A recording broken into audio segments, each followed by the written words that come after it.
Hello, and welcome to Quiet Nights, your gentle retreat into a world of calm and tranquility.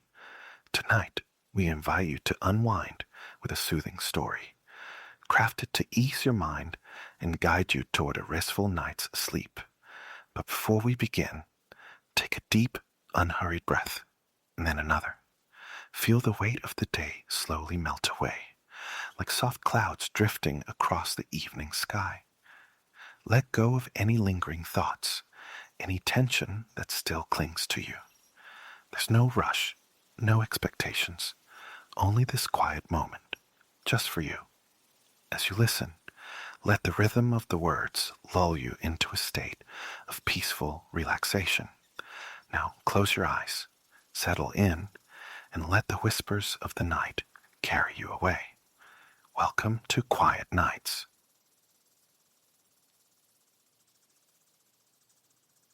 Once upon a time, there was a merchant named Laurent who had invested his entire wealth in a fleet of ships, only to tragically lose them all to the depths of the sea.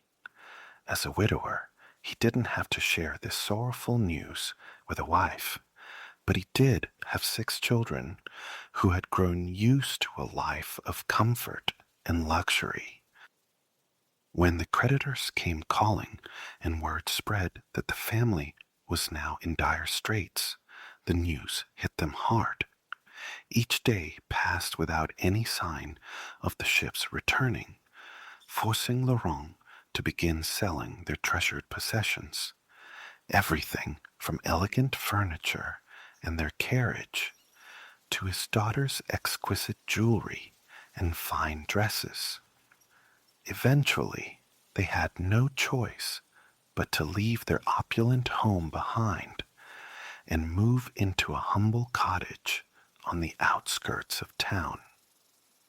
Laurent often ventured out, searching for new investments and partners to help revive his business.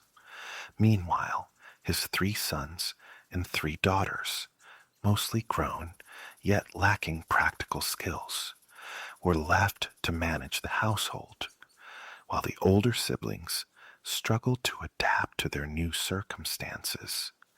Camille, the youngest daughter, embraced her responsibilities with enthusiasm, learning how to keep a home running smoothly without any help.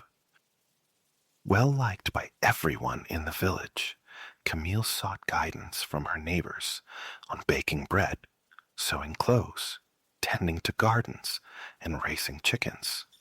Her willingness to learn and her diligent work ethic endeared her to the villagers, who quickly grew fond of her.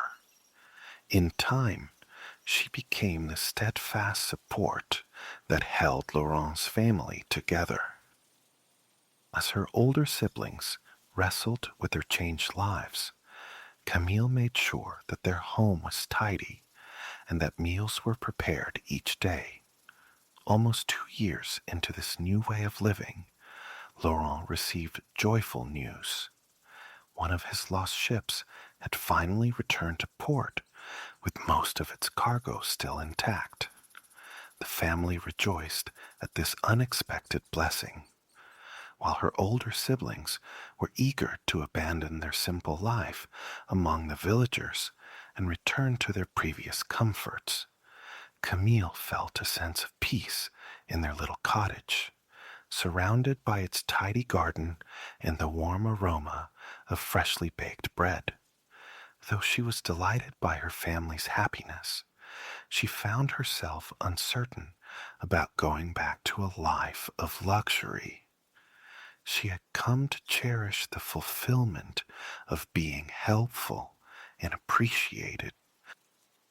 To reclaim his belongings, Laurent set off on horseback toward the port, a journey that would take him several days.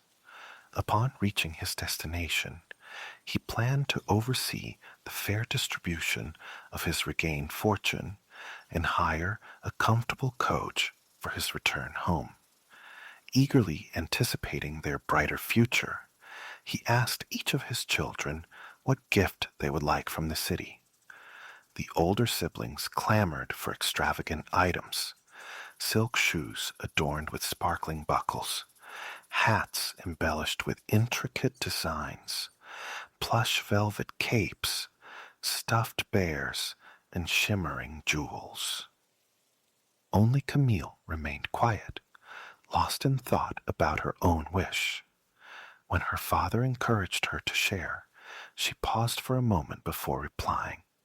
"Father, I have always dreamed of seeing a rose. They do not bloom in our area and are so rare and precious." She expressed her desire for just one rose in any color, which she found enchanting. He chuckled at his youngest child's unique request, but readily agreed to fulfill it. Secretly, he also decided to surprise her with a necklace or some other small treasure to accompany the flower. On the morning of his departure, the weather was delightful. Camille took great care in packing his saddlebag with supplies for the journey and offered him a bittersweet farewell with a slightly teary smile. The others were more indifferent, accustomed to their father's absences, and focused solely on the gifts they hoped to receive upon his return. As he rode away along the sun-dappled forest path, Camille stood alone outside their cottage until he disappeared from view. A strange sense of unease washed over her, yet she chose to remain quiet.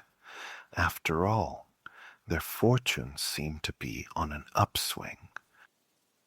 While Laurent's children waited patiently at home, he made steady progress toward the port city, filled with hope for recovering his wealth and status. It was true that he had faced considerable losses. However, with cargo aboard the ship, he could embark on a new venture that might lead to a fleet of ships in the future. His mind danced with visions of spices, silks, and other treasures he could import down the line. Thus, it was devastating when he arrived only to find his dreams dashed. Indeed, the ship had returned, its cargo largely untouched. Yet, the news of his fortunate arrival spread like wildfire, prompting his many creditors to spring into action. By the time Laurent arrived to reclaim his belongings, they had already been distributed to settle his numerous debts.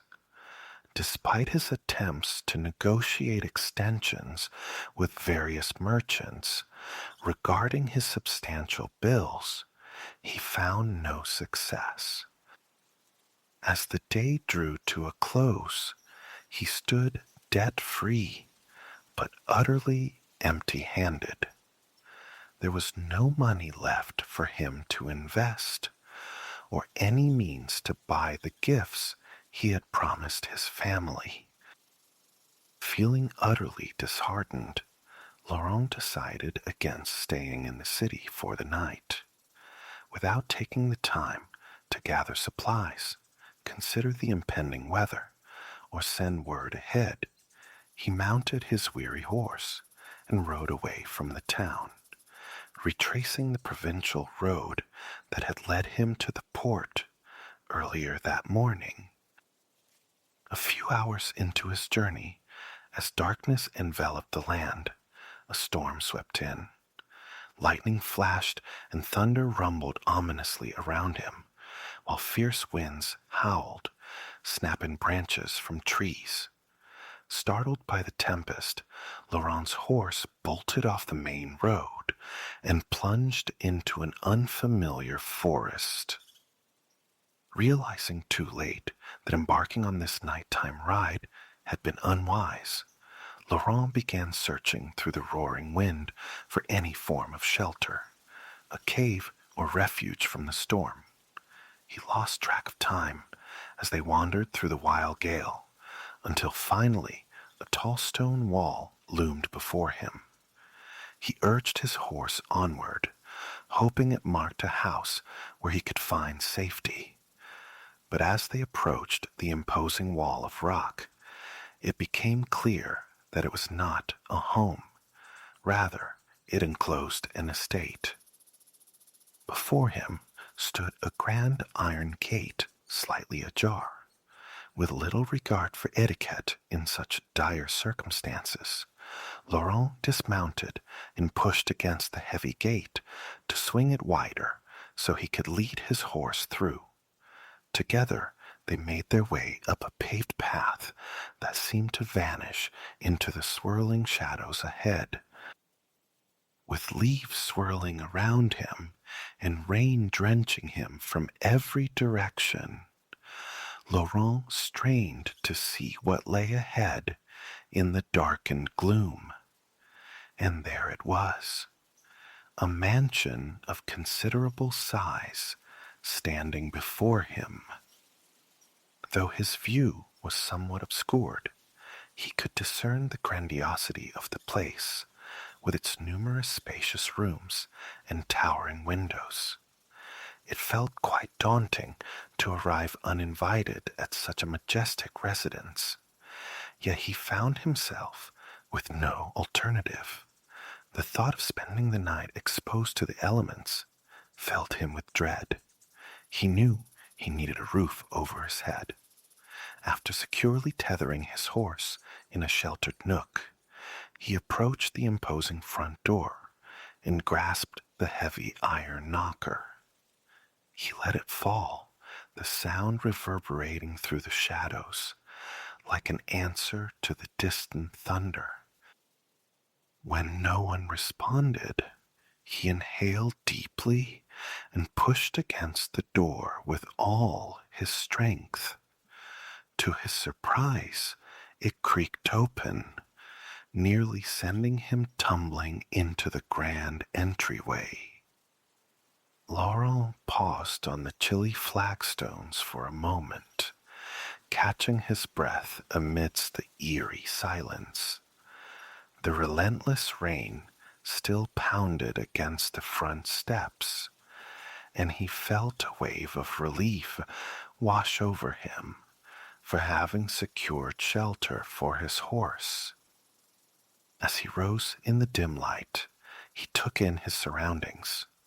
The reception area was magnificent, featuring a sweeping staircase that curved gracefully on either side. Suits of armor stood like silent guardians throughout the space. Before him loomed an intricately carved set of double doors. The stillness inside was striking, so quiet that one could almost hear a pin drop. Yet a gentle glow emanated from beneath the doors ahead. After making a few hesitant attempts to call out into the silence, Laurent took another deep breath and moved closer to the illuminated room, slowly pushing open the doors. Upon entering, he surveyed his surroundings. A roaring fire danced in the large hearth, casting warmth throughout the room. A solitary table was elegantly set for one, featuring a modest selection of dishes alongside a carafe and a substantial glass. His gaze wandered around this inviting space, taking note of plush chairs and tables scattered with books that seemed to beckon him closer. Yet there was no sign of the homeowner. Laurent settled awkwardly into one of the armchairs, pausing briefly. The delicious spread before him proved too tempting to resist. He found himself captivated by the warm loaf of bread and the mouth-watering aroma of roasted meat. As time drifted on with no one appearing, his stomach rumbled audibly, leading him to give in to his hunger. He moved to the table and began with a slice of bread, eventually savoring the entire meal at a leisurely pace. An hour slipped away in peaceful silence, with Laurent assuming that the owner was simply away, seeking shelter from the storm elsewhere. Enjoying a generous sip from his glass, he eagerly finished every last bite. Believing that the homeowner was absent for good, Laurent reassured himself that he could explain his presence come morning. After relishing all the food, he leaned back contentedly in his chair and emptied the carafe. The crackling fire offered a cozy warmth as he savored the final drop from his glass, retrieving a letter about his recovered cargo ship from his pocket. Once filled with hope, those dreams had now faded away.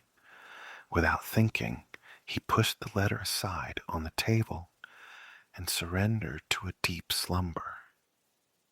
Throughout the night, he slept soundly without a single dream. When morning arrived and he awoke, it took him a moment to gather his bearings. The fire had long since died down, and remnants of last night's meal still lingered on the table. It appeared that the homeowner had not yet returned. Feeling a wave of embarrassment for having intruded into someone else's home, discomfort washed over him. Rather than waiting for the owner to come back, Laurent resolved to leave quietly and quickly. He rationalized that any leftovers would have gone to waste anyway, as he rose from the chair, crossed the room, and opened the double doors. Soft light streamed into the entryway, illuminating the stark hallway more clearly than it had been during the night.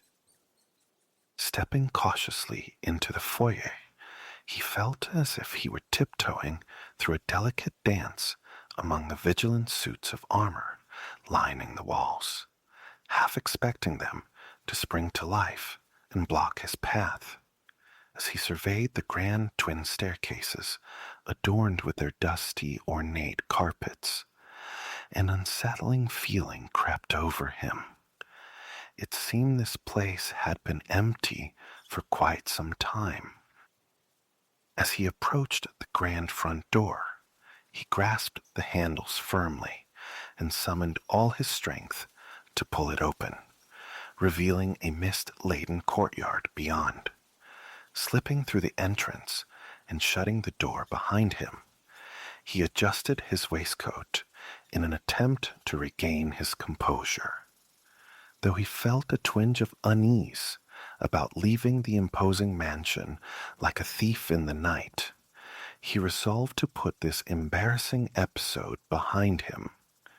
He quickly made his way back to the alcove where his horse had been tethered the previous evening, feeling a wave of relief wash over him when he found her safe and sound. Reaching into his saddlebag, he retrieved an apple, one of the provisions Camille had packed, and offered it to the grateful creature. Untying the horse, he led her quietly along the stone path that he had navigated through the blustery darkness just hours before. A glance over his shoulder revealed the mansion looming ominously in the softening light of dawn. The vast chateau, long and rectangular, featured a central section flanked by matching wings on either side. Tall, narrow windows adorned its two imposing stories, seemingly gazing down at him with quiet authority. The grand structure was crowned by a thickly chimneyed, sloping tiled roof that added to its majestic presence. Shifting his gaze from the formidable chateau, he guided his horse toward the front gate, taking in the wild gardens that bordered either side. As he neared the end of the pathway, his eyes fell upon a charmingly untamed pergola draped in climbing rose bushes. At its heart stood a circular seating area dominated by a rose bush bursting with some of the most exquisite pink blooms he had ever encountered. Remembering his promise to Camille, his youngest daughter, he felt compelled to keep his word. With a knife from his bag in hand, he eagerly began snipping away at the delicate roses, intent on gathering them as a token of his devotion. So engrossed was he in this task that he failed to notice footsteps approaching until it was almost too late. Stepping back from the now bare bush, an unsettling sensation washed over him, as if someone was watching. Turning around slowly, he found himself face to face with a rugged figure whose stern gaze pierced through him.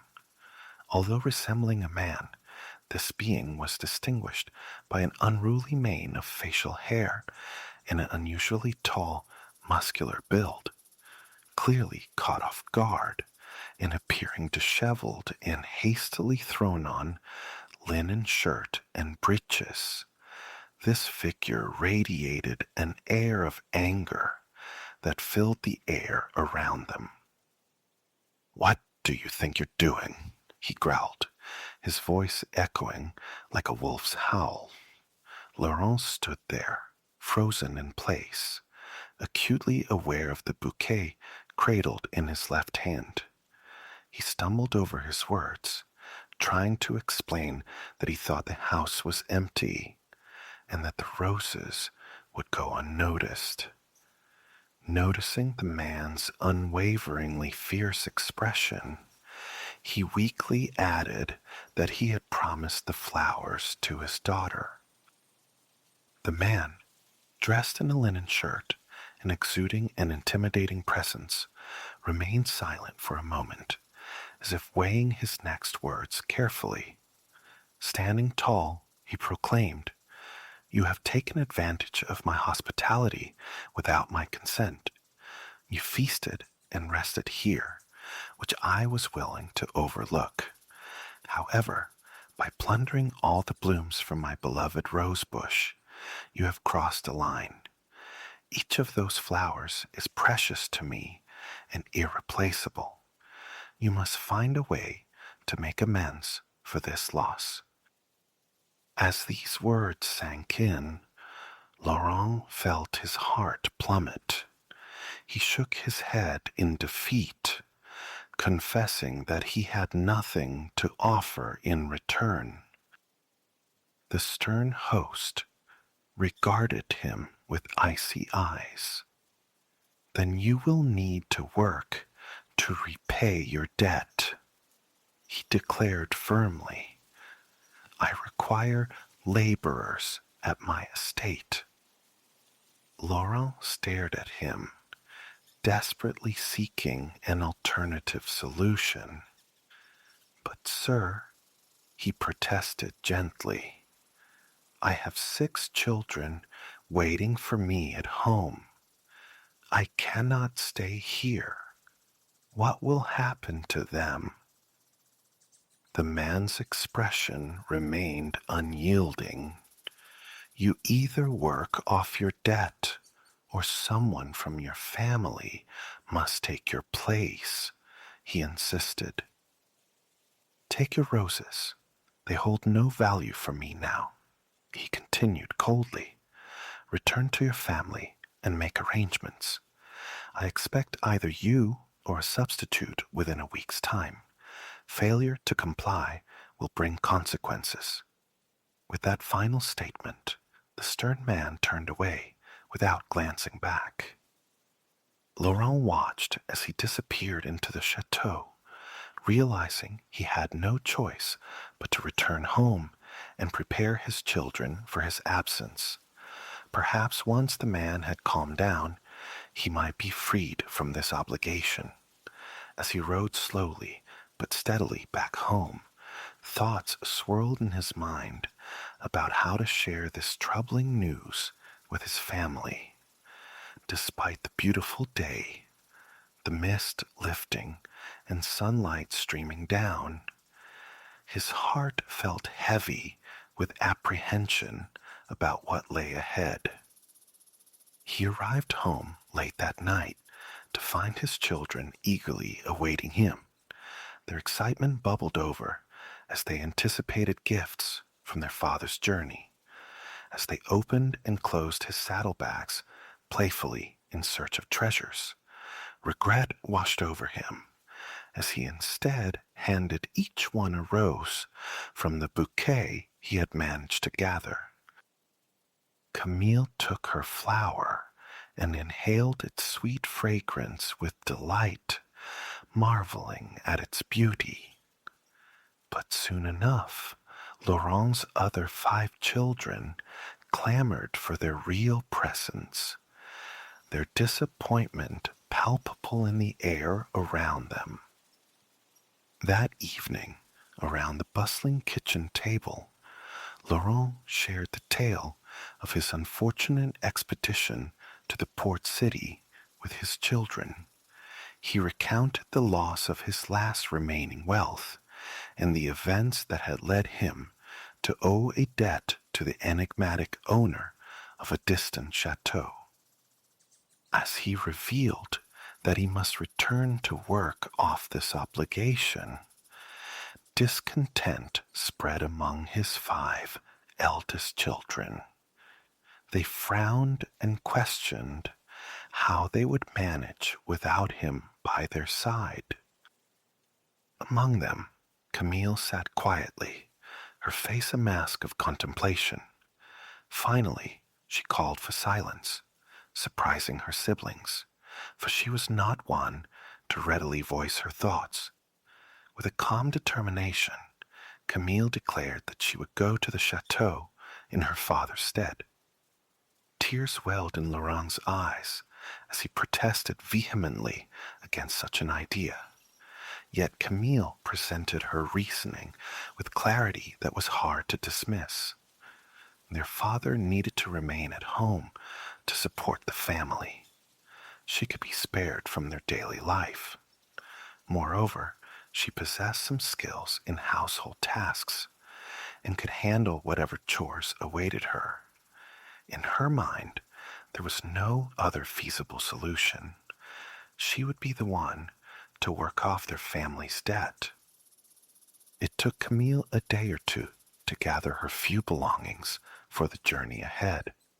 As the rose her father had gifted her began to fade, she pressed it between the pages of a book to preserve its memory.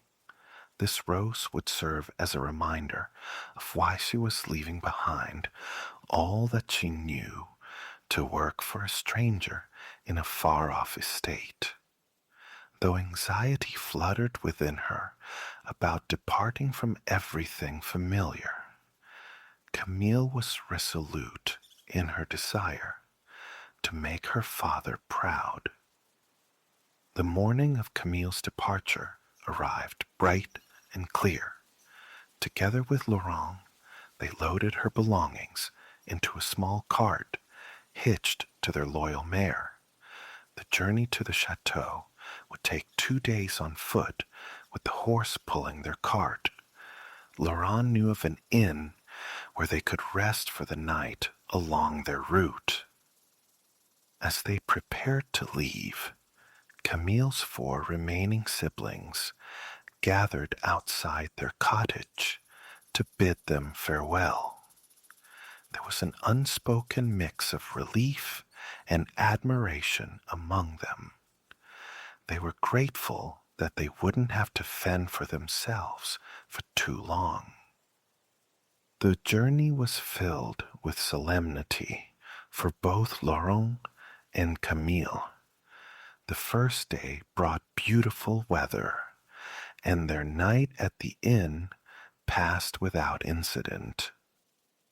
On the second day of their journey, the weather turned blustery and somber, signaling the arrival of autumn in the forest. Brown leaves, the first to surrender to the season, danced across their path while the wind whistled through the trees. Their loyal mare plodded along the road, steadily drawing them closer to a moment of inevitable separation. When Laurent spotted the turnoff leading to the chateau, a heaviness settled in his heart with every step. Sensing her father's sorrow, Camille gathered her courage and offered him a warm smile. "Don't worry, father," she said gently. "I can handle this. I will be fine." He nodded, hoping her confidence would prove true. At last, they arrived at the gloomy entrance of the estate. Laurent understood that their time had come. Once more, he pushed open the gate and guided the horse through as they approached the imposing mansion for a second time. Camille gazed in wonder at what lay before her. The intricate yet wild gardens and the towering, forbidding walls of the house were more magnificent than anything she had ever encountered. It was both overwhelming and striking in its darkness. Coming from a humble village background, she found herself speechless at the sheer scale of it all, feeling both its mystery and permanence weigh upon her. The very stones seemed to be in a deep slumber, waiting patiently for someone to uncover their secrets. She contemplated the tasks that awaited her inside those walls, hoping they would be within her reach. Bringing the horse and cart to a halt at the grand front steps, Laurent braced himself against a wind that seemed determined to push them away from this threshold. They climbed slowly up the steps together. Laurent lifted the heavy door knocker and let it fall with a resounding thud. Father and daughter stood there on the steps, eagerly anticipating the appearance of the stern master of this grand estate. To their surprise, when the door creaked open, they were met by a boy who appeared to be around 13 years old. Dressed simply in village garb, he peered out at them with genuine curiosity before nodding in approval. "Are one of you here as the new servant?" he asked. Laurent was taken aback for a moment, but explained that he had brought his daughter Camille to work off his debt in his stead. The boy nodded as if this were entirely expected, and opened the door wider, inviting her inside with a gesture. With that, the voice scurried away into the shadows of the house, likely to inform everyone that the new servant had arrived with the breeze at her back. Camille stepped through the threshold, embarking on her new journey. It was a heartfelt farewell for both Laurent and Camille, yet they each wore a brave facade. The loyal mare turned towards home, heavy clouds hanging above them, not glancing back until they reached the chateau gates. At that moment, the swaying trees of the forest enveloped them behind. Camille stood hesitantly in the vast hallway. The muted light of the gloomy day filtered through tall windows above the door, failing to bring any warmth to the space. She stifled a shiver and moved closer to her trunk, which held all her belongings. She reminded herself to gather her courage and do her utmost. Moments later, a boy dashed back into the hall, announcing that the Baron had instructed him to show her to her room. With that, he cheerfully hoisted her trunk and began hauling it up the grand spiral staircase. Camille followed him, surprised that they were ascending rather than descending to a kitchen or lower chamber. Perhaps she would be staying in an attic. To her astonishment, the boy turned down the first majestic corridor as they walked along the richly carpeted east wing of the chateau. Their quiet footsteps echoed past portraits of nobles from long ago, seemingly alive in their frames as if this strange girl were an unexpected visitor in their eternal abode. So captivated was Camille by their gazes that she nearly bumped into the boy when he finally halted before a door and swung it open. Stepping inside after him, Camille gasped at finding herself in the most exquisite bedroom she had ever encountered. While not excessively large and furnished simply, it boasted a canopied bed, elegant fabrics, and rich wooden accents that exuded luxury. As she took in her surroundings, a cozy window seat, and a petite dressing table, the boy announced his intention to light a fire in the grate. Once it crackled warmly to life, he brushed off his hands with a grin directed at her. "I'm Gabriel," he introduced himself. "I assist the Baron with various tasks around here. I'm so pleased you've arrived. It can get rather lonely sometimes, and I could use some help with daily chores."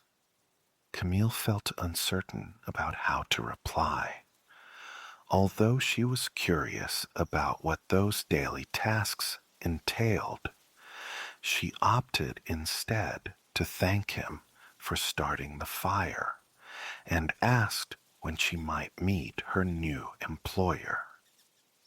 Gabriel conveyed to her that the Baron had mentioned he would meet with her the following day to clarify her responsibilities. For the moment, the boy would be delivering a modest supper, hoping she would find rest through the night. Then, just as quickly as he had come, Gabriel exited the room, quietly shutting the door behind him. Camille took a moment to gather herself before beginning to unpack her possessions. She carefully hung her clothes in the ample wardrobe and placed her few treasured books on a side table beside the bed. As she opened one of the volumes, she discovered a delicate pink rose tucked between its pages, which brought a wistful smile to her lips. After closing the book and setting it aside, she made her way to the window, pulled back the heavy drapes, and nestled into the soft cushions of the window seat. From this vantage point, she enjoyed a sweeping view of the courtyard where untamed gardens meandered along winding paths and climbed up the stone walls of the chateau.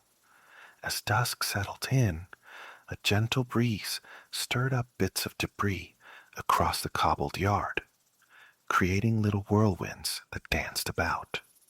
Dark clouds hurried past as they raced away from the emerging moon. Weary from her travels and feeling out of place in this new environment, Camille soon found herself drifting off to sleep amidst the curtain's embrace. A soft knock at her door stirred her awake. Untangling herself from her cozy spot by the window, she took a deep breath and opened the door to find a tray waiting outside, holding a simple meal of bread, cheese, soup, and hot tea. Scanning the hallway for Gabriel or anyone else showed no sign of life. He certainly moved with remarkable stealth. Carrying the tray inside, she set it down on a small table near the fireplace. Overcome by hunger, she eagerly devoured every bite. Skipping any elaborate bedtime rituals, she pulled back the coverlet and slipped into the inviting warmth of her sheets and pillow before quickly surrendering to sleep. Throughout that night, Camille was visited by strange dreams.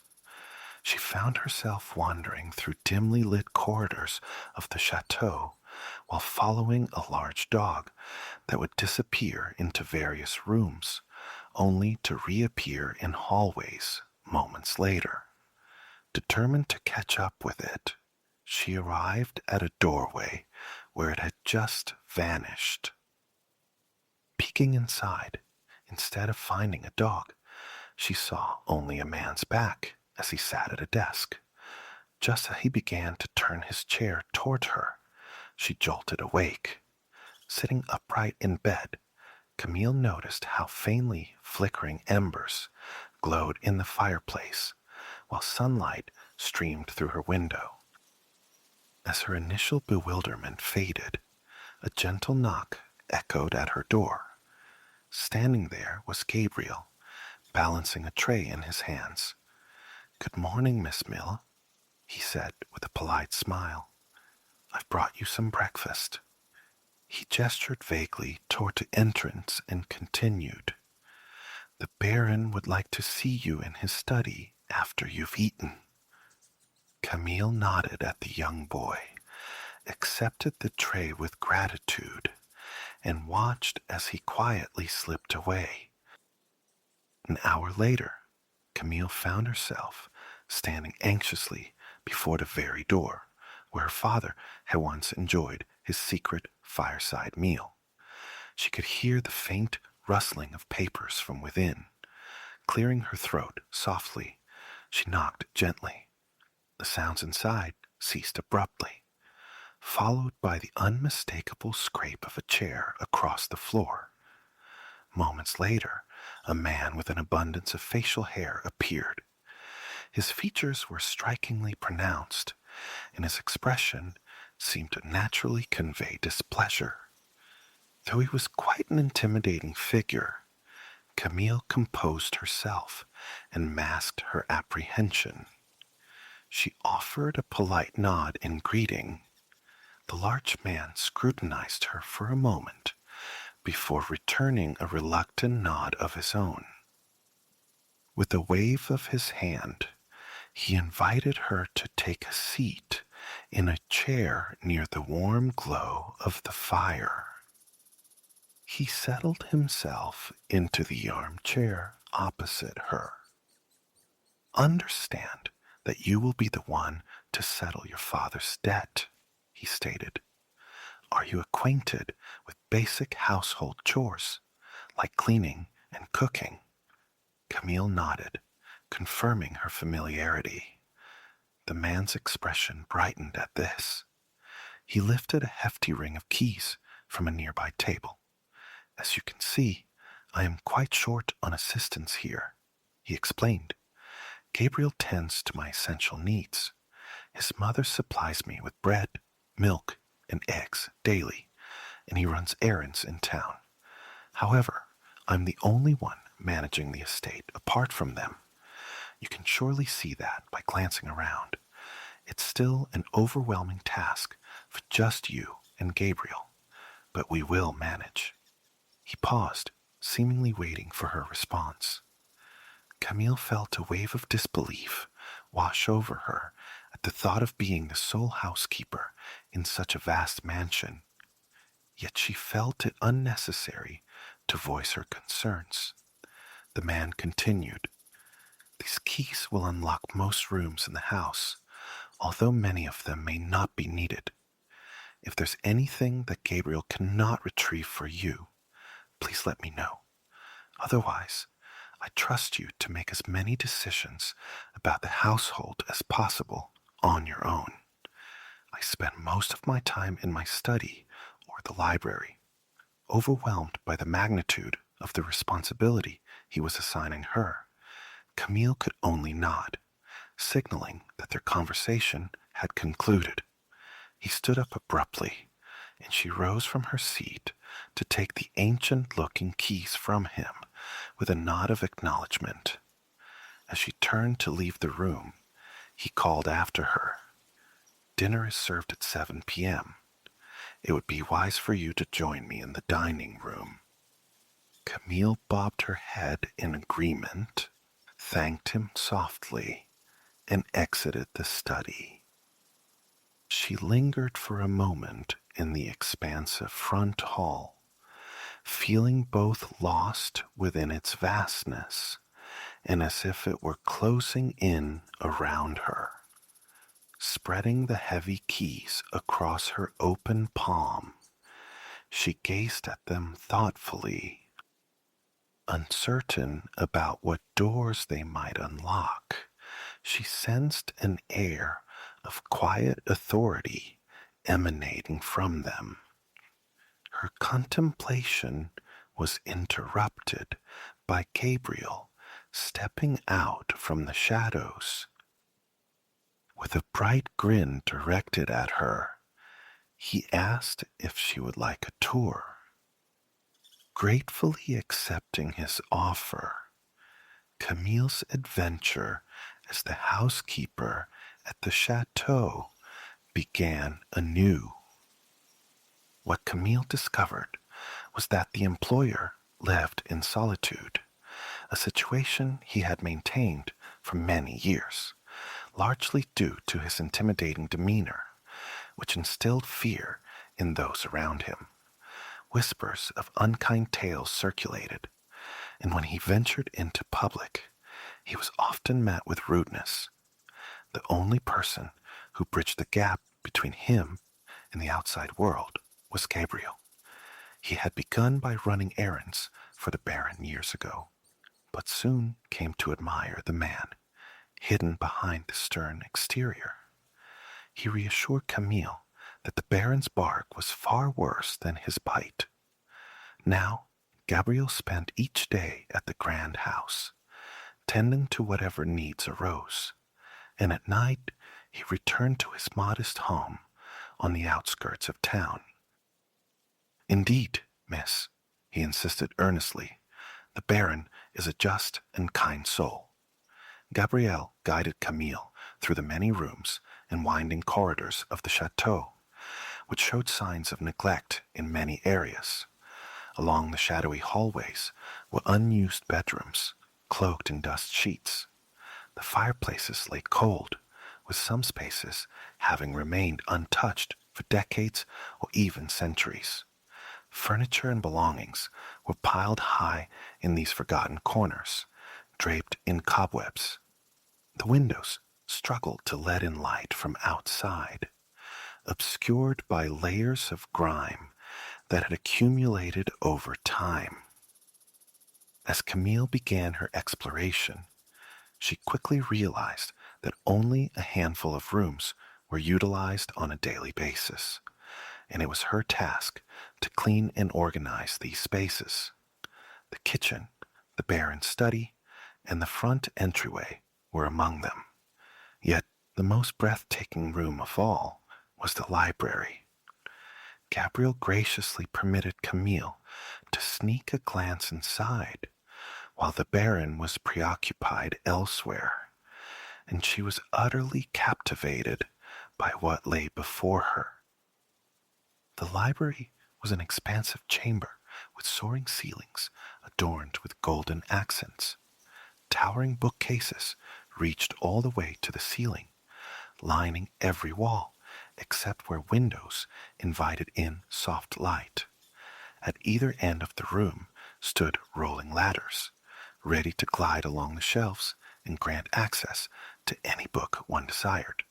The collection seemed endless. Volumes in rich hues of crimson, deep green, navy blue, and warm brown beckoned invitingly for someone to explore their pages. Having been an eager reader of the few books she had during her father's struggles, Camille had never encountered a trove like this one. Gabriel mentioned that the Baron often spent considerable time here, and it certainly appeared so. Tables throughout this luxurious haven were stacked high, with books open to various pages or arranged in groups, while well-loved leather armchairs suggested countless hours spent immersed in their weighty narratives. Gabrielle earnestly informed her that he was responsible for keeping the fire blazing in the grate during daylight hours. Camille imagined what it would feel like to curl up in one of those plush chairs with a book from this vast collection, breathing in the scent of aged paper infused with ink, a truly enchanting thought. It dawned on her that if she wanted to make progress in this neglected house, she simply needed to pick a spot and begin. On that first day, She and Gabriel dusted off and aired out the front hall before turning their attention to tidying up the kitchen. For quite some time, Gabriel and the Baron had been preparing basic meals there, but much of the kitchen needed care and attention. Although Camille wasn't a culinary expert by any means, she found joy in bringing back its luster. She sent Gabriel into town with a shopping list while she set about her tasks, clearing unused countertops of dust, polishing pots and pans until they gleamed, and gradually infusing life back into the once cold and empty space. By the time dinner rolled around with the Baron returning home, Camille had prepared a simple yet satisfying meal of roasted chicken. It may not have been extravagant, but it filled her with pride nonetheless. With just a moment to gather herself, Camille returned to her room. Gabrielle had rekindled the fire, and she took the opportunity to freshen up using her pitcher and washstand before slipping into her finest dress. As she approached the window to close the curtains for the night, she paused and gazed out into the enveloping darkness. The courtyard was still, as if it were holding its breath in anticipation. Not a single creature stirred. Even the birds were silent. The grounds appeared to be wrapped in a tranquil hush. With gentle motion, she drew the velvet curtains shut and reluctantly turned away from the window. There was so much yet to explore in this place, she thought. Lighting a candle, she navigated down the dimly lit hallway and descended the grand staircase. Before her loomed the tall doors of the dining room. The space felt extraordinarily opulent for just two people. It must have been the setting for lavish gatherings and elegant dinners in days gone by. Her gaze lifted to admire the dazzling crystal chandelier that hung above like a canopy of stars.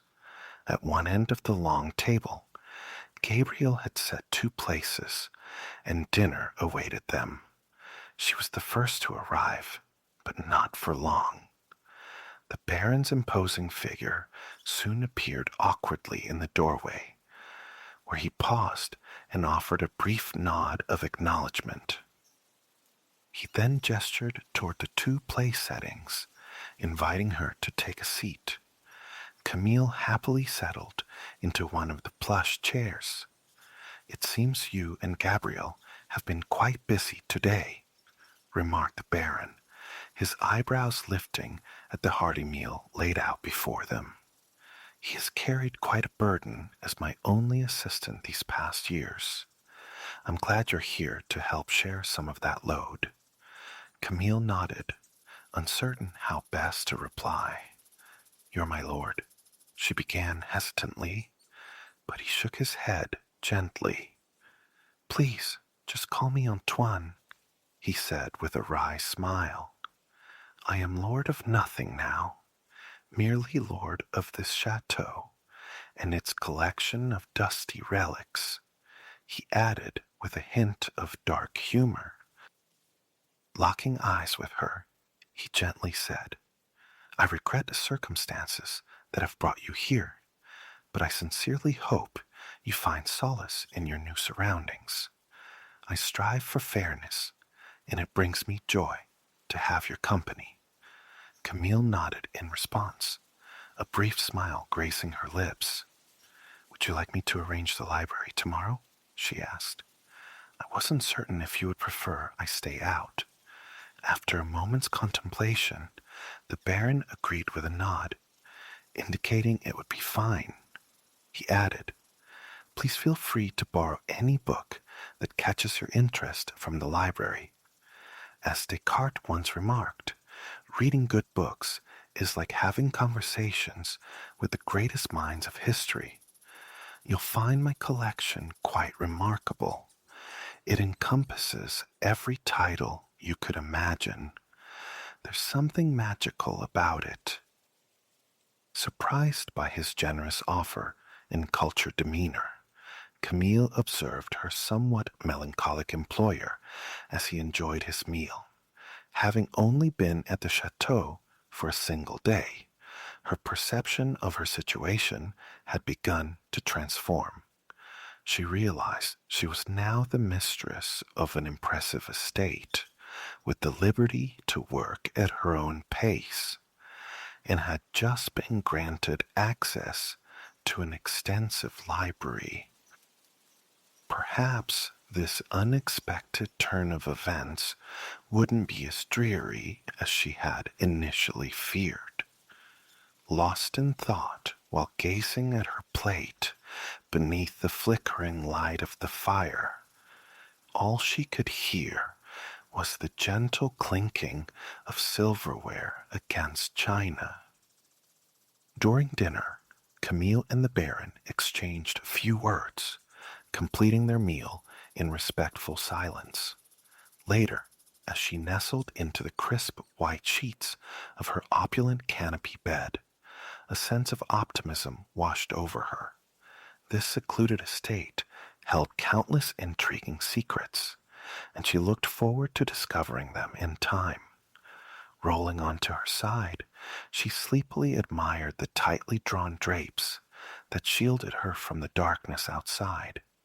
Inside the chateau, a flame flickered softly, casting a comforting glow that enveloped her. The next day, after tidying up the kitchen, Camille made her way to the library with cautious steps.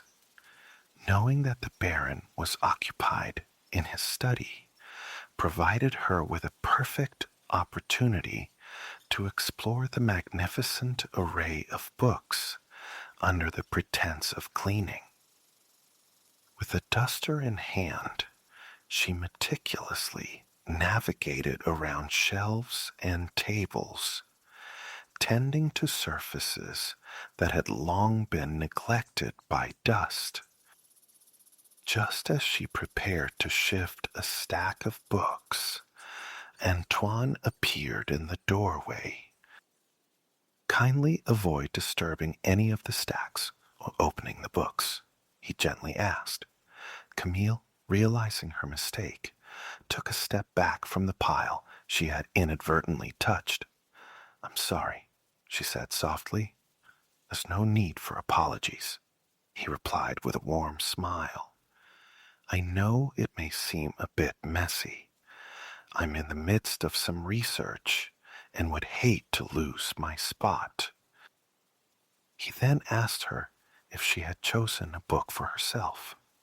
She admitted that she hadn't and requested any recommendations he might offer.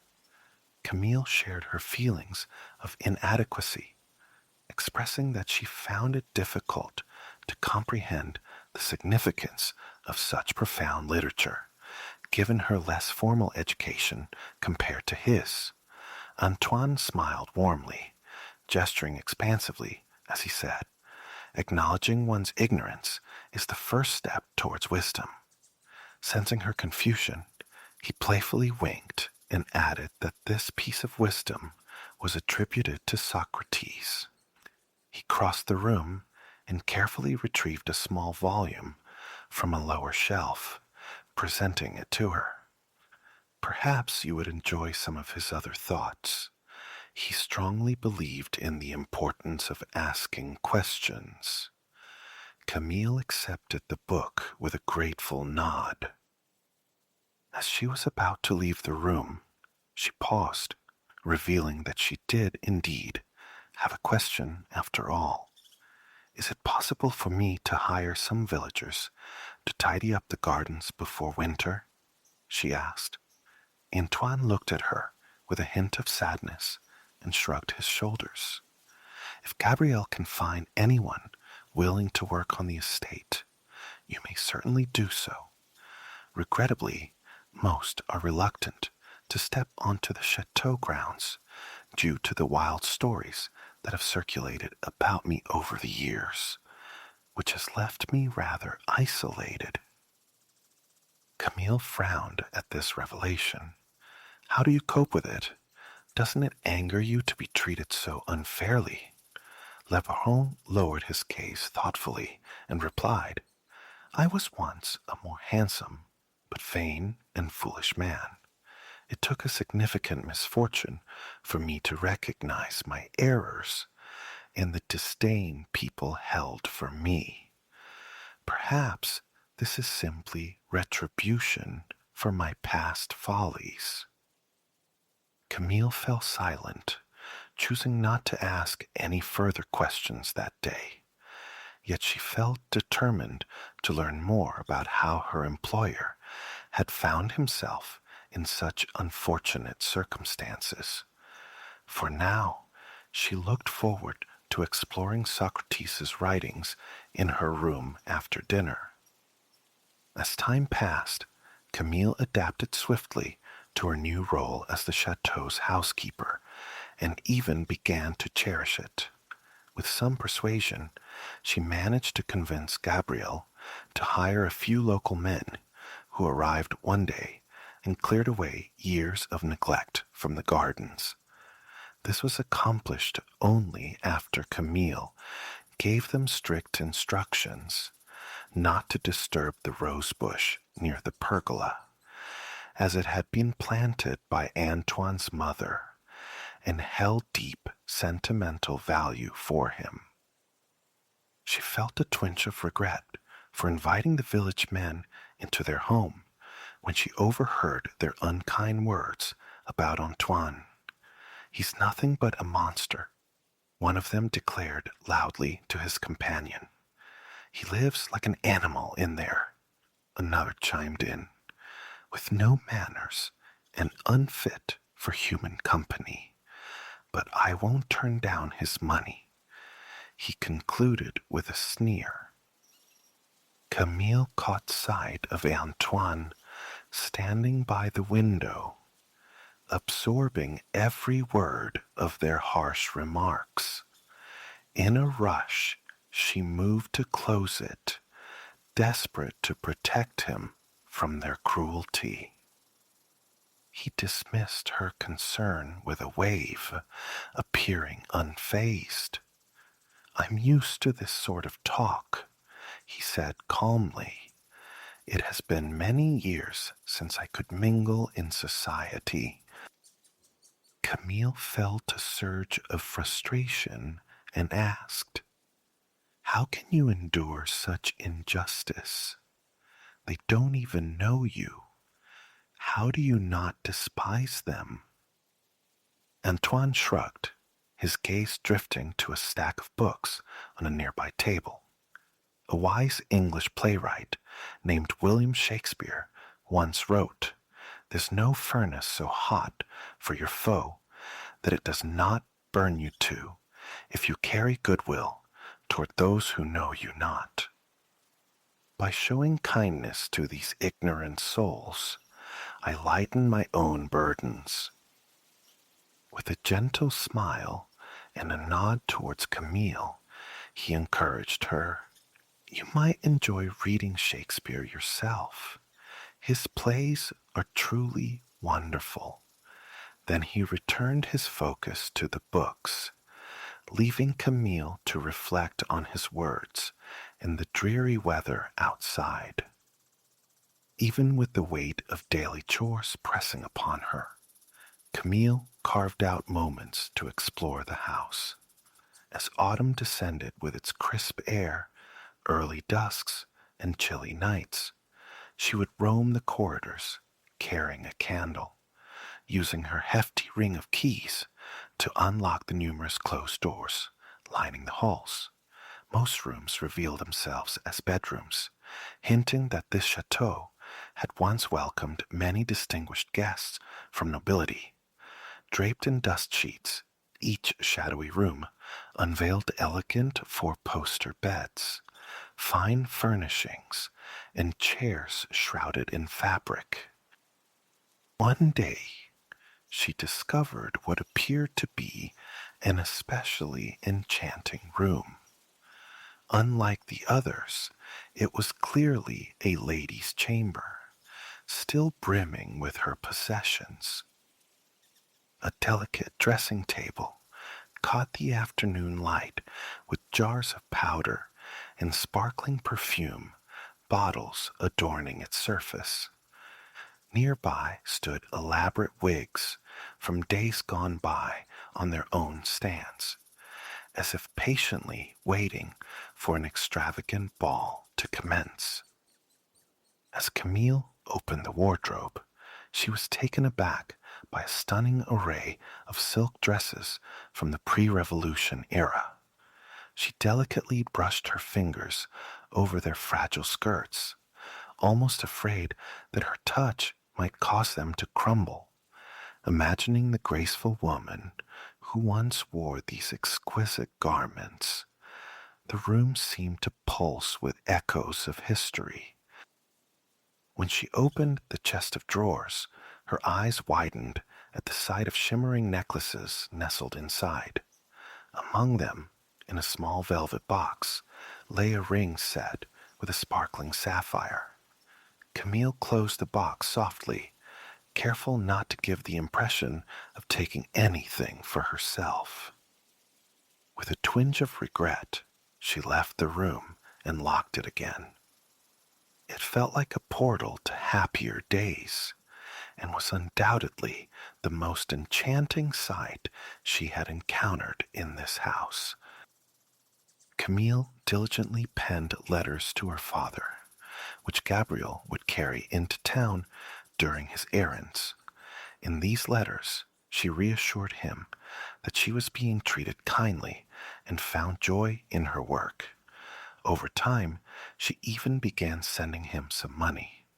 After her first month, the Baron informed her that he could not let her work without compensation, since she had more than repaid for the damage done to the rose bush. He expressed his wish for her to remain and offered her a weekly salary for her efforts, a proposal Camille embraced wholeheartedly. As Antoine's housekeeper, she felt as though she had discovered her true purpose. Her organizational talents flourished, and the delightful company, along with access to his remarkable library, became her greatest sources of happiness. Though Antoine was often deemed unattractive, nothing about him had changed. It was merely Camille's care that ensured his clothing was neat and presentable. Occasionally, when he passed by or engaged in conversation, she would catch a fleeting glimpse of an ordinary handsome man in the mirror, his features appearing less rugged and more harmonious. Yet after blinking and refocusing her gaze, she would see once more the fearsome man he truly was. It seemed as if the dark magic of the chateau played tricks on her perception. With a touch of irony, she observed that now and then a beggar would knock at their door, blissfully unaware of the estate's reputation in her village. Typically turned away without aid, beggars seldom received help here. The townspeople seemed to believe that those in poverty deserved their fate, and that diligent individuals never found themselves in such dire straits. Camille had expected Antoine to brush them off, but much to her astonishment, he asked her to pass him the exquisite coins before they left. Intrigued, Camille questioned his unexpected generosity, especially since no one nearby had shown him any kindness.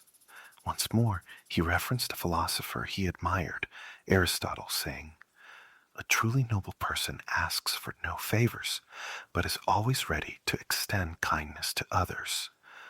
With a hint of sorrow in his voice, he added, I must strive to become a more magnanimous man, for it was my own past actions that brought me to this low point.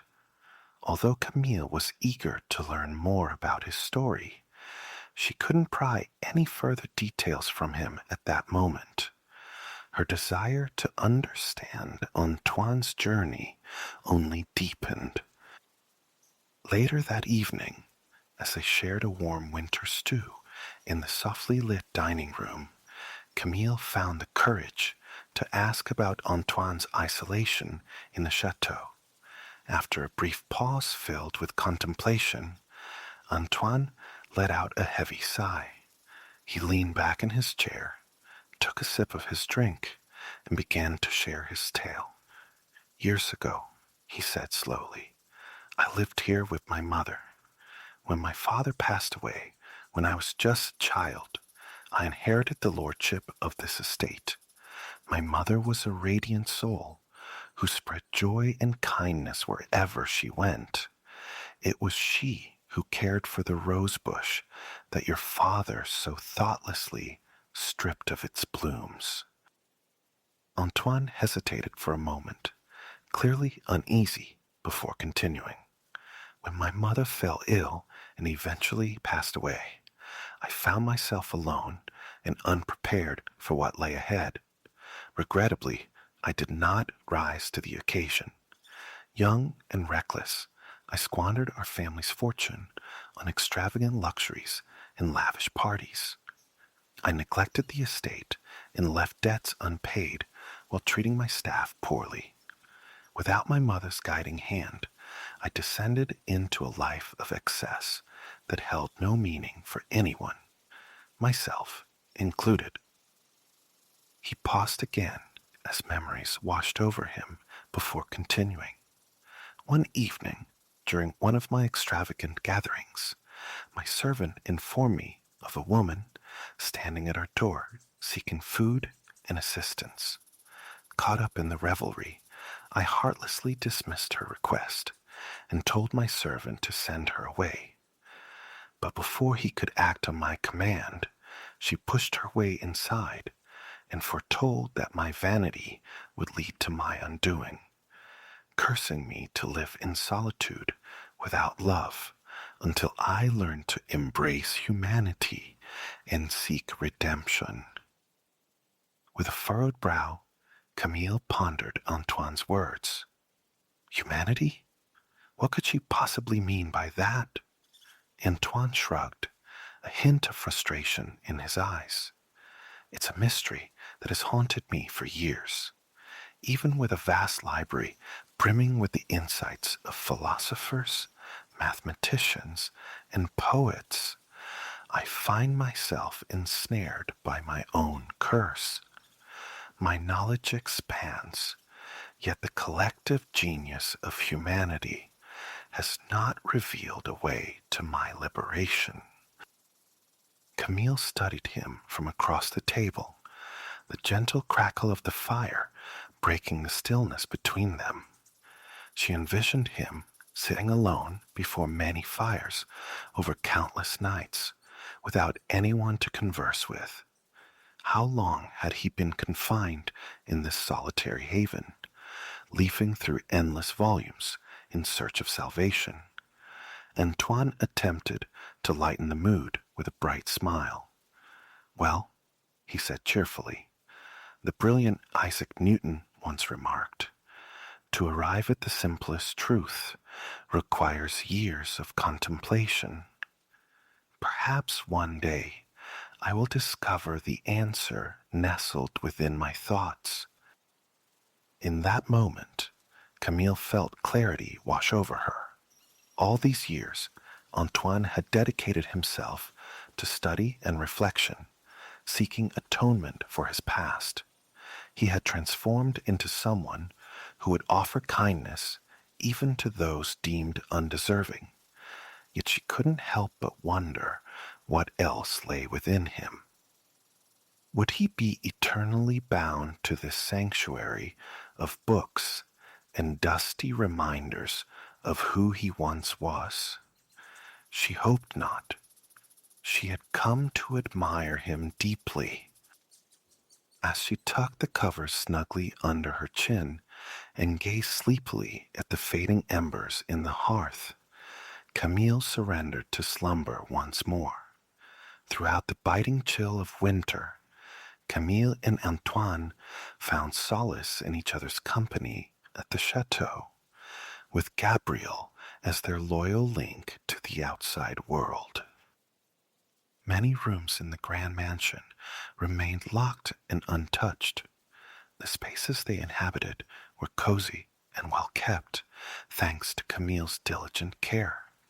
Their meals were simple yet nourishing, and outside, piles of pure white snow blanketed the courtyard, while cold winds whispered through deserted hallways. Yet within their cozy retreat, the trio remained close to their firesides, immersed in their books and each other's company. At long last, the first hints of spring graced the land. Camille received a letter from her father, sharing joyful news that her eldest sister had found a suitor, and that their wedding was set to take place in just a few weeks. He inquired if the Baron might permit her to take some time off to join the celebrations at home. If so, Laurent would be more than happy to come and collect her from the estate. When Camille brought this request to Antoine, he set his book aside, looked at her with a bittersweet smile, and said, "Of course, she should go and take as much time as she needs." As she expressed her gratitude for his permission, she once again failed to see a beast staring back at her.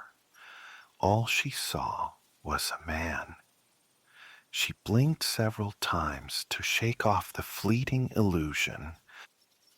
As she stepped out of the room, she paused momentarily, casting one last glance over her shoulder at him. Then she left him to his reading, tucking that moment away in her heart. Her journey to and from her sister's wedding was uneventful.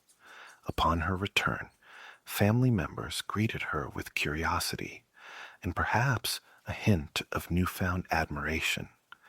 They admired the elegant new attire she had purchased with her earnings.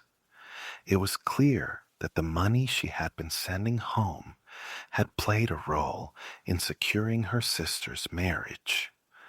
While the match may have been modest, her family was no longer viewed by the villagers as destitute. Instead, they were seen as stable and respectable, thanks to her steady income. Yet Camille found herself feeling less at home in the family cottage than before. Though she had spent much time within the walls of the chateau, it seemed as if her perspective had shifted and her horizons broadened significantly. Sitting around the fire with her siblings, who were absorbed in their own trivial worries, made her feel confined. She felt a pang of regret at having to leave her father once more, but also experienced relief when he bid her farewell at Antoine's estate gates. She was ready to return to her role as mistress of the house. However, that joy quickly turned into dismay when she beheld the chaos awaiting her upon arrival. Gabriel answered the door with enthusiasm, clearly overjoyed by her return. He leaned in close and whispered that nothing had been quite right since she'd last laughed, and that the Baron had become disheveled, rarely leaving his library. Once Camille had tidied up her belongings, she made her way directly to see Antoine. As she gently pushed open the door to the library, a chaotic scene greeted her eyes. Books were scattered haphazardly, some lying open in piles, while others were tossed about without care. The floor was cluttered with empty glasses that sat abandoned on the tables. There, in a chair, Antoine slouched, appearing as though he hadn't changed his shirt in days. At the sound of her entrance, he lifted his gaze, revealing a look of sheepish relief. In that moment, Camille found herself viewing him simply as an ordinary man, and she struggled to reconcile this image with the disheveled figure before her. Logically, she recognized that she stood before someone unkempt and unshaven, almost beastly in appearance. Yet her eyes seemed to deceive her. It took a moment for her to truly see him again. Yes, there he was, clearly in need of a little cheer. In just a few days, Camille managed to restore order to the chaos. The dust and neglect that had accumulated over the past weeks was swiftly addressed, and upon her return, Antoine's spirits lifted immediately. However, Gabrielle confided in her that it would be best if she left once more. He explained that the Baron had fallen into a deep melancholy and had become utterly incapable of managing even the simplest tasks, like remembering to eat. Yet with spring bursting forth all around the estate, it was hard for anyone to remain sad for long. Camille was filled with joy after successfully organizing the garden's cleanup before winter arrived. The courtyard now radiated beauty, showcasing the lovely plants that Antoine's mother had lovingly arranged many years ago. A vibrant array of flowers blossomed gracefully, enhancing the charm of their surroundings. Each day, more birds seemed to join in, serenading the mornings with their sweet melodies and inviting the residents of the chateau to bask in the garden splendor. Camille and Antoine began to spend their afternoons reading beneath the pergola, and he often permitted Gabrielle to finish his work early so they could unwind together.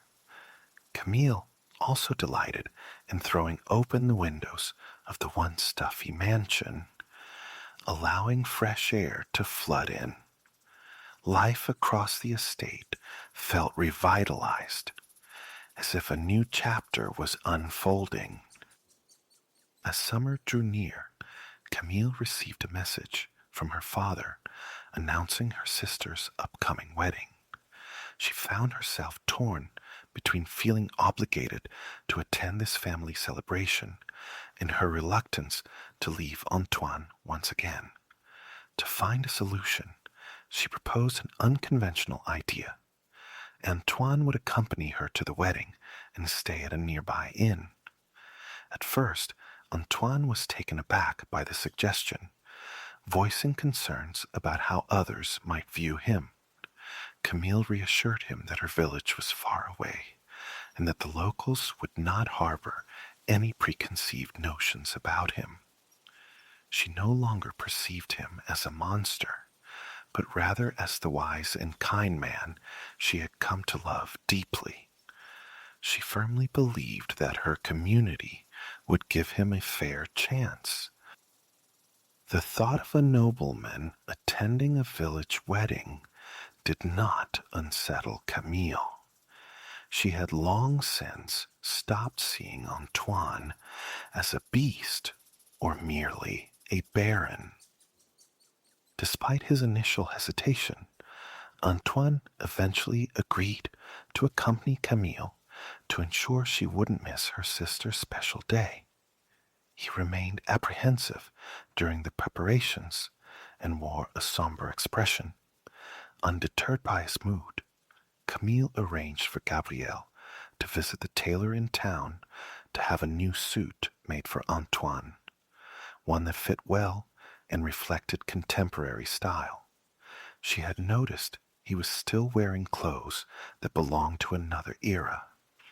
The latest fashion favored cleaner lines and simpler designs, and she wanted him to don an outfit that would present him as dignified and modern rather than an echo from the past. The rooms that had been prepared for their stay were ready, and the carriage shone brightly after being cleaned. At last, the day arrived when Gabriel bid farewell to the couple as they set off on their journey. He had never seen the Baron leave the estate before, but he promised to keep everything in order while they were away. The ride to Camille's village was a swift one, taking just a day under the warm embrace of summer. The horse trotted along the forest path, vibrant greens all around them, while sunlight filtered joyfully through the leafy canopy above, casting playful beams of light that danced along their way, accompanied by a gentle whisper in the breeze. At first, Antoine remained quiet, seemingly hesitant about being seen with Camille in public. However, after traveling a few miles, he initiated a conversation about a book Camille had been engrossed in. Before long, their familiar and lively banter returned. Camille couldn't help but smile to herself as she watched his finer qualities shine through. From her vantage point beside him, she could almost believe she was sitting next to a charming gentleman, a notion she cherished and chose not to dispel. Eventually, the delightful journey drew to a close as dusk began to settle in, and crickets started their evening serenade across the fields. Upon arriving at her family's cottage, Antoine brought the carriage to a halt, and they both stepped down from their seats. Her entire family awaited them at the door, her 4 unmarried siblings casting rather impolite glances in their direction. Laurent made an effort to steady himself and stepped forward to greet Antoine with courtesy, expressing gratitude for accompanying Camille and honoring them with his visit. Yet Camille felt her cheeks flush with embarrassment when her brother leaned in to whisper something to her older sister, prompting a giggle from her sibling. It was clear they were making light of the Baron's presence. A wave of relief washed over everyone as Antoine took his leave for his lodgings. Once inside, Camille allowed herself to be swept into conversation with Laurent and her siblings about wedding preparations, though thoughts of Antoine lingered in her mind. She couldn't shake her concern about how he was faring at the inn and hoped he was being treated kindly there. As she settled into bed that night, thoughts of him filled her mind like stars twinkling in the night sky. She understood that she would finally feel a sense of relief once the wedding was over and they returned to the chateau, which she now regarded as her true sanctuary. The atmosphere was heavy when he arrived at the church the next day for the ceremony. It was clear that Camille's apprehensions had come to fruition. They sat in silence throughout the event, acutely aware of the weighty gazes from everyone around them. The little church felt even more confined, with the entire congregation observing their every move. After the ceremony, the celebration unfolded on the village green. Though modest, it buzzed with life as punch flowed, cakes were shared, and wildflowers adorned the tables. In this joyful setting, Ladies gathered in small groups, savoring sweet treats, while children dashed across the lawn, delighting in an afternoon filled with laughter and play. Yet Camille and Antoine felt a sense of separation from the merriment. She stood rigidly beside him, acknowledging the villagers who had once bestowed their kindness upon her. The familiar faces that had taught her gardening and baking years ago now kept their distance, whispering among themselves and exchanging knowing glances in her direction. Not a single neighbor offered a kind word to Antoine. He maintained a polite smile, but remained silent. Her own family provided no comfort either, completely disregarding the couple altogether. As Camille and Antoine stood together, their hearts heavy with the hope that the gathering would soon come to an end, they caught snippets of a conversation between two men nearby. "You might have wealth," one remarked with a sly grin, "but no one will ever agree to marry him with a face like that." The other man laughed in response. "It's truly unfortunate when you find yourself wooing your own maid." Those words struck Camille deeply. Setting her punch aside, she stepped boldly into the heart of the crowd and called for everyone's attention. "I convinced the Baron to join me here because I believed you all had good hearts," she stated firmly. "I was confident that his noble spirit and kindness would show you he is not the monster some claim him to be. Yet I must confess my error. None of you are worthy of his respect. We will not impose upon you any longer. Let me be clear. Antoine is a better man than any of you could ever hope to be. I would choose him as my companion over each and every one of you, time and time again. And that is the truth." A stunned silence enveloped the gathering as they exchanged bewildered glances between Camille and Antoine. When she turned to look at him, she was taken aback by what she saw.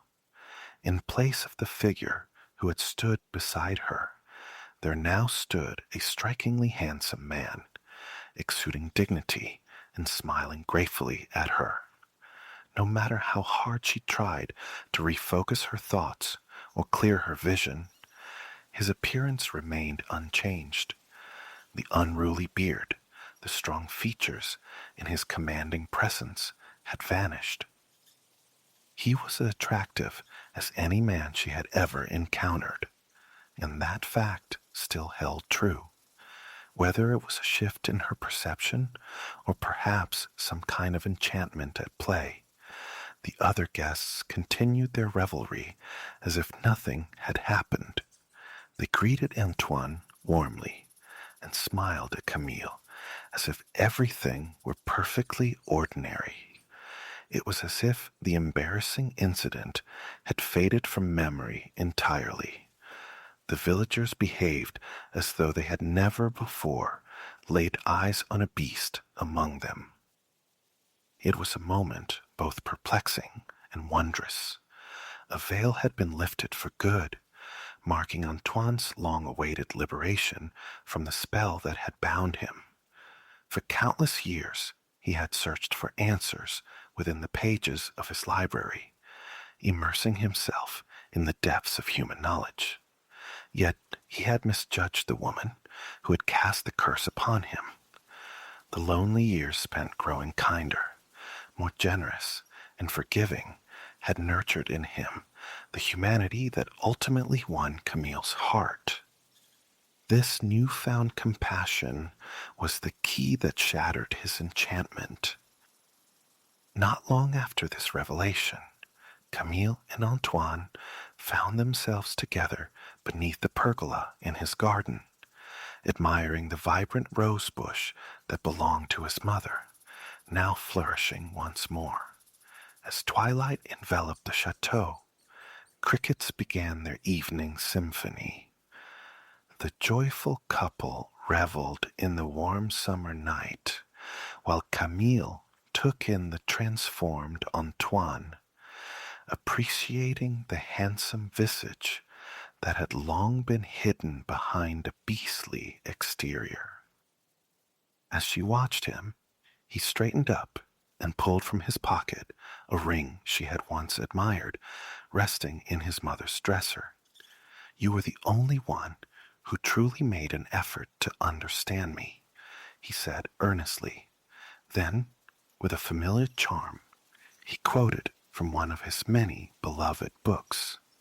As Copernicus said, "At the center of everything lies the sun. You have become that sun."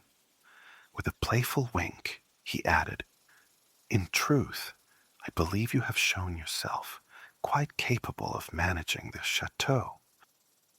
Camille laughed softly and nodded in agreement as he slid the sparkling blue gem onto her finger.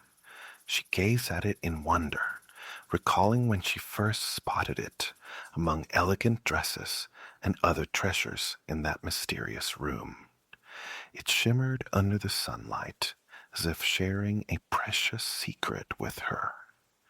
Now she was becoming part of this estate's rich history. Before summer faded away completely, Antoine and Camille exchanged their vows in the chateau's courtyard, enveloped by the sweet fragrance of blooming roses and serenaded by birds perched high in the trees. Standing beneath the shadow of their home, Camille looked at Antoine with a heart brimming with gratitude. She felt an overwhelming sense of belonging in a place that once felt foreign to her. This was no longer the desolate estate she had encountered just a year prior. Through kindness, patience, and a quest for understanding, she and Antoine had unearthed true happiness together.